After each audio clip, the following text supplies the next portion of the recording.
Episode के शुरुआत पे हमें एक बहुत बड़ा सा घर दिखाया जाता है और वहाँ पे एक लड़की कह रही होती है, यही मेरे लिए आखिरी मौका है। और वो दरवाजा खोलते हुए कहती है, लू चिंग टिंग, अगर तुमने आज मुझे इनकार कर दिया तो मैं तुम्हें देख लूंगी। और तभी हमें हमारे एमसी को दिखाया जाता है जो कि बिस्तर पे लेटा हुआ है और हमारे एमसी को किसी ने बिस्तर पे बांध कर रखा होता है।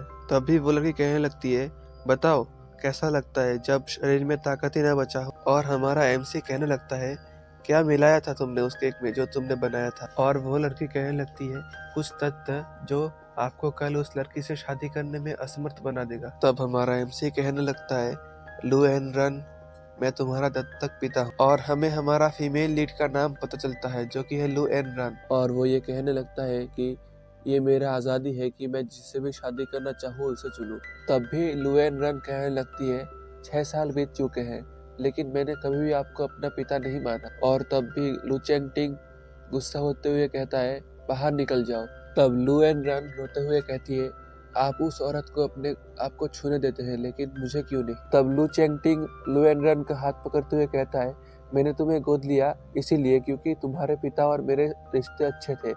इसका मतलब ये नहीं कि तुम जो चाहो वो करो। तब लू चेंटिंग कहता है, मैं शेन क्विंग से शादी करो या ना करो ये मेरा निजी मामला है, इसमें तुम्हारा कुछ लेना देना नहीं है। तब लू एन रन कहने लगती है, ना मेरे पास घर है ना माता पिता, मेरे पास कुछ भी नहीं है। जो इकलौता चीज मेरे पास है वो हो तुम, पर जो इकलौता चीज मेरे पास है वो भी क्यों छीन ली जाएगी। और ये कहते हुए लू एन रन रोने लगती है। और तब लू एन रन एक टाई उठाते हुए कहती है, लू चैंग टिंग, ये वो गिफ्ट है जो मैंने तुम्हें तुम्हारे 30वीं बर्थडे पर दिया था। और ये सब कुछ कहते हुए लुएन रन उसी टाई से लू चेंग टिंग का हाथ बांधते हुए कहती है, इन सभी सालों में तुम ट्रेड मार्केट में असामान्य हो चुके हो और तुम्हारे रणनीतियों से सब डरते हैं। और मैं शर्त लगाता हूँ कि आपने कभी भी नहीं सोचा होगा कि एक दिन ऐसा भी आएगा जब आप जाल में फंस जाओगे।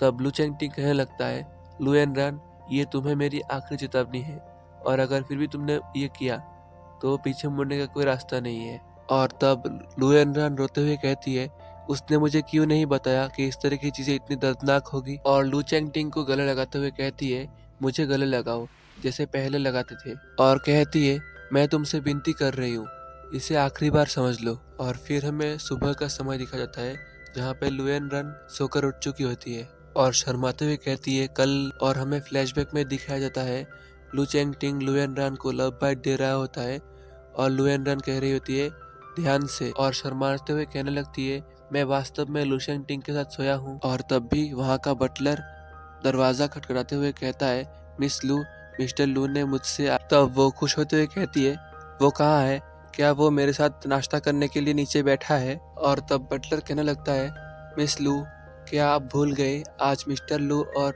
मिस शेन की सगाई समारोह है और उन्होंने मुझे आपको कहने के लिए भी कहा है, अमेरिका में स्कूल तैयार है और कार आपके घर के नीचे खड़ा है। और फिर लुएन रन दुखी होते हुए कहती है, फिर भी क्यों। और कहती है, हम 6 साल से एक साथ हैं लेकिन फिर भी क्यों वो उस औरत से शादी करना चाहता है। फिर वो उठती है और खिड़की के पास जाती है और पर्दे के पीछे से एक कैमरा निकालते हुए कहती है, लू शेंग टिंग, आई एम सॉरी। और हमें दिखाया जाता है उस कैमरे के अंदर कल रात का जो सीन हुआ था वो सब कुछ रिकॉर्ड हो चुका है। फिर हमें घर के सामने का सीन दिखाया जाता है जहाँ पे लुएन रन कार के अंदर बैठी होती है और वहीं पे बटलर कहने लगता है किसी से, हाँ सर, मैं भी इसको अच्छे तरीके से सेफली एयरपोर्ट पहुंचा दूंगा। तब लुएन रन चुपके से कार से बाहर निकलते हुए कहती है, लू चेंग टिंग, क्या तुम्हें लगता है कि तुम मुझे दूर भेज के किसी दूसरी औरत से शादी कर सकते हो। सपने देखना छोड़ दो। तभी लुएन रन भागने लगती है और पीछे से बटलर कहता है, मिस।